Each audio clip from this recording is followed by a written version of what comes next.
Good afternoon, crypto family. Welcome back to the channel. I'm happy to say that the jet skis and the boats outside my apartment in Dubai is finally cleared.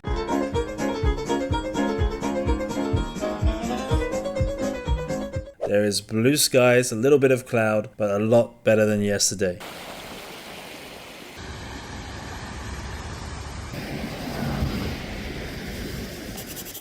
The markets right now are still not so awesome. So this is becoming a daily event.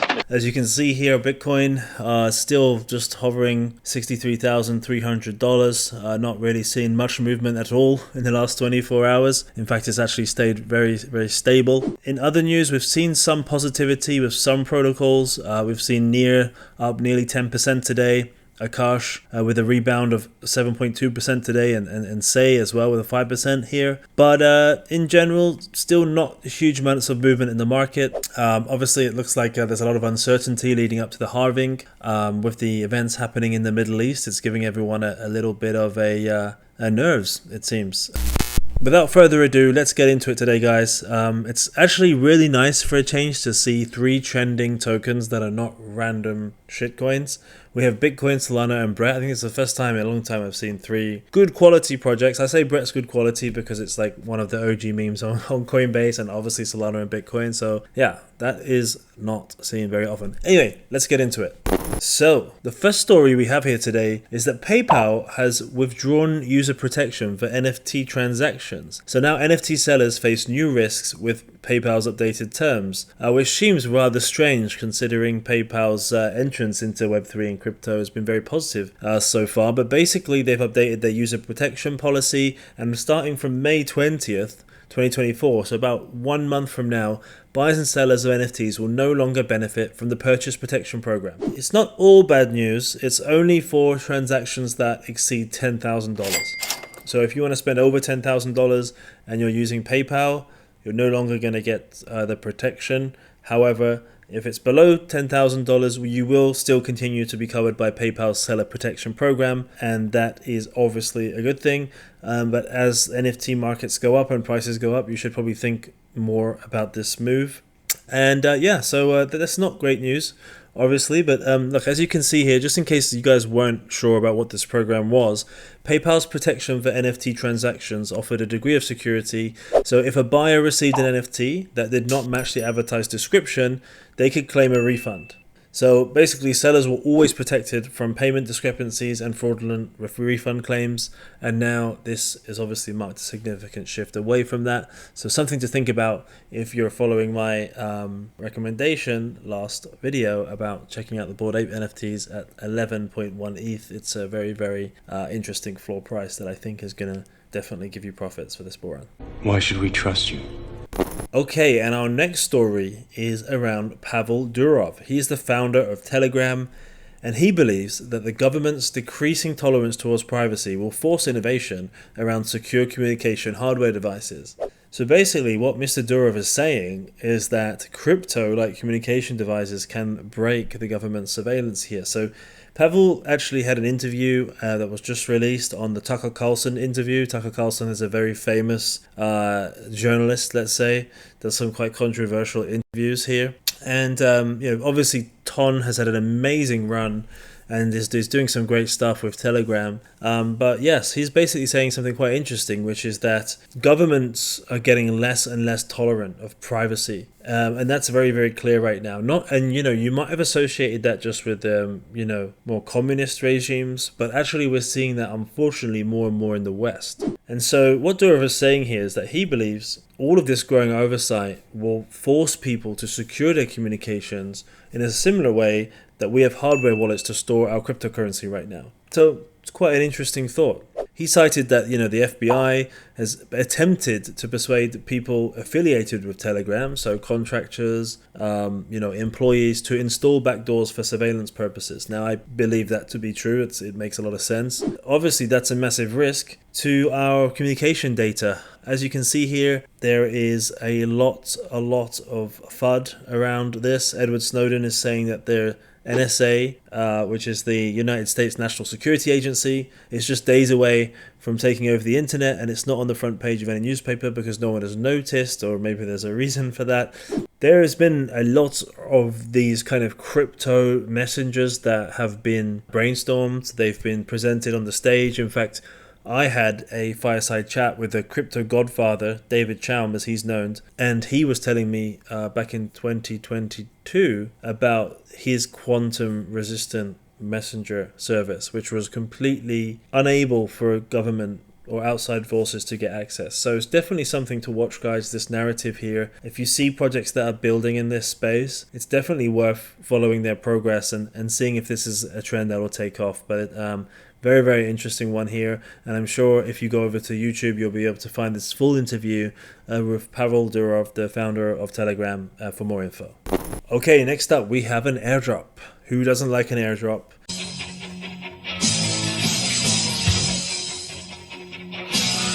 And actually, this is a very special type of airdrop, guys. So, GameFi blockchain Saga unveils crypto airdrop. So their airdrop campaign is called Power Level Over 9,000. And this is obviously rewarding Saga token holders and stakers. And basically what they're planning here is what I believe to be the user stakes Saga token. And then every so often, periodically, you are dropped to vaults of project tokens and NFTs. So you're not just dropped like one NFT or one token, but you get like a pack of NFTs and tokens. And what Saga have done is they've partnered with a number of projects. So the first snapshot is being taken before the end of April 2024. I'm sure it's vague on purpose there.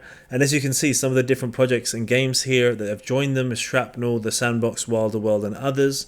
And basically this will reward stakers. And it's quite interesting because as you can see here, a lot of the games are cross-blockchain that they've partnered with. So we can see more information down here. Wilder World, Marblex, Mixed Marvel, Shrapnel, Sandbox, etc. And actually they claim to have over 100 projects and games that they've partnered with. So, you know, they believe that they're disrupting the whole airdrop space. And it does sound interesting. It does sound like it could be something that will make you want to stake your token. So yeah, why not? At the moment, we don't have, I don't believe we have any details about how much needs to be staked or so, or exactly when the snapshots will be. But this is definitely one to watch if you like your airdrops, guys. And I think they'll be updating us with the specific stake tiering system very soon. So keep an eye on that. Continue to follow Saga. Get into this power level over 9,000 airdrop campaign. Looks like it could be super profitable. So watch the space. We go for the money.